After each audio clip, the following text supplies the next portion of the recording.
अस्सलाम वालेकुम नाज़रीन। घर का कोई फ़र्द अगर बदज़बानी करता है, छोटा या बड़ा, या शौहर की ज़बान ख़राब है और वो बदज़बानी से पेश आते हैं, तो उनके तकिए पर भी दम किया जाए। चाहे घर का कोई भी फ़र्द हो, और कोई भी फ़र्द पढ़ सकता है। सूरह ज़ुख़्रुफ़ पढ़ के दम कीजिए, उनके ऊपर भी दम कीजिए, उनके तकिए पर भी दम कीजिए, बदज़बानी से नजात मिल जाएगी।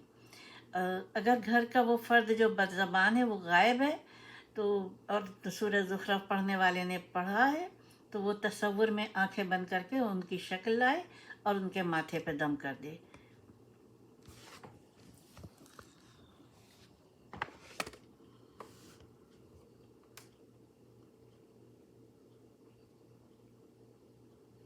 शौहर या घर का